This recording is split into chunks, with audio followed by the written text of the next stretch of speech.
আর এর পাশাপাশি যে খবরের দিকে নজর রাখবো, সন্দীপের বিরুদ্ধে আরো ভয়ঙ্কর অভিযোগ।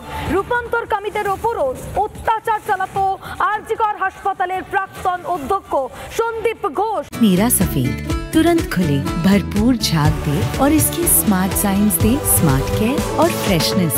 मेरी चॉइस मेरा सफेद। অভিযোগ, সোশ্যাল মিডিয়া থেকে নাম্বার নিত সন্দীপ, ফ্ল্যাট বা হোটেলে ডেকে রূপান্তরকামীদের নির্যাতন। মুর্শিদাবাদ মেডিকেলে থাকাকালীন এই অত্যাচার চালাতো সন্দীপ। অভিযোগকারী কি বলছেন শোনাই আপনাদের।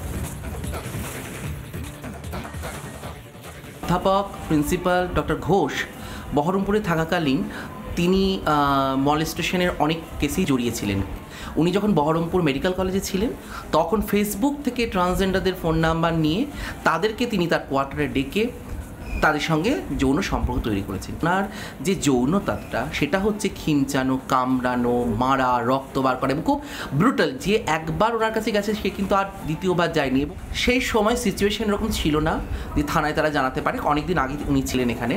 আর দ্বিতীয়ত একজন আধিকারিকের বিরুদ্ধে কথা বলতে গেলে কে শুনবে? তিলোত্তমার যে ধরনের আমরা দেখতে পাচ্ছি যে ঘটনা ঘটেছে তার শরীরের ওপরে, আমার মনে হয় যে এই যে পরিকল্পনা হলেও ওনার হতে পারে। তার সঙ্গে আমার একটা ধারণা, এটা আমার ব্যক্তিগত ধারণা বলতে পারেন, যে সঞ্জয় বলে যে মানুষটিকে ফাঁসানো হচ্ছে তার সাথেও ডক্টর ঘোষের কোনো না কোনো ধরনের শারীরিক সম্বন্ধ থাকতে পারে। ভয়ঙ্কর অভিযোগ করলেন অভিযোগকারী, যে কথাটা আমরা শুনলাম। রূপান্তরকামীদের ওপরে অত্যাচার চালাতো সন্দীপ ঘোষ, আর সেটা কিভাবে? সোশ্যাল মিডিয়া থেকে নাম্বার নিত এই সন্দীপ ঘোষ, আরজিকর হাসপাতালের প্রাক্তন অধ্যক্ষ, যার বিরুদ্ধে ভুরি ভুরি দুর্নীতির অভিযোগ। তার বিরুদ্ধে আরও একটি অভিযোগ উঠে আসছে যা অত্যন্ত ভয়ঙ্কর। রূপান্তরকামীদের ওপর অত্যাচার চালাতো এই সন্দীপ।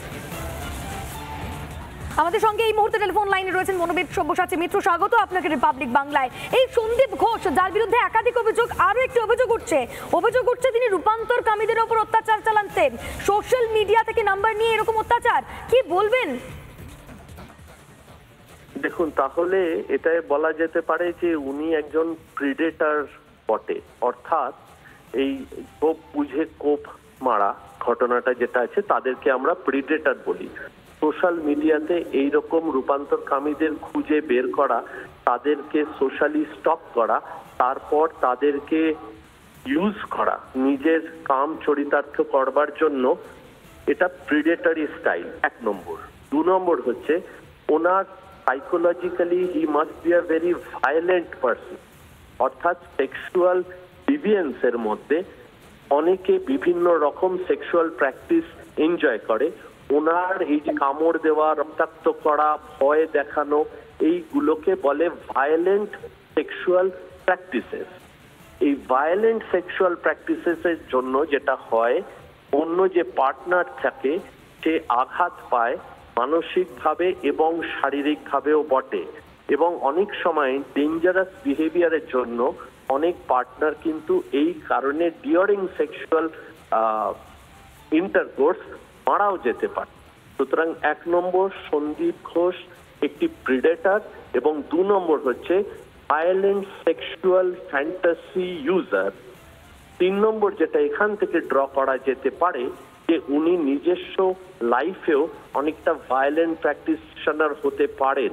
আবার অনেকের যেটা হয় যে তারা বাইরে খুব চুপচাপ থাকে, নমনীয় থাকে, কমনীয় থাকে, এবং বাইরে আপনি তাদের দেখে বুঝতেও পারবেন না, এবং সাইকোলজিক্যাল ভায়োলেন্সটা তারা কিন্তু বিছানার উপরে প্রয়োগ করে তাদের পার্টনারদের উপর। বেশ, কোথাও গিয়ে হয়তো মানসিকভাবেও প্রভাব হয়তো পড়েছিল সন্দীপ ঘোষের। অনেক ধন্যবাদ আপনাকে আমাদের সঙ্গে থাকার জন্য। আমাদের সঙ্গে ছিলেন মনোবিদ সব্যসাচী মিত্র।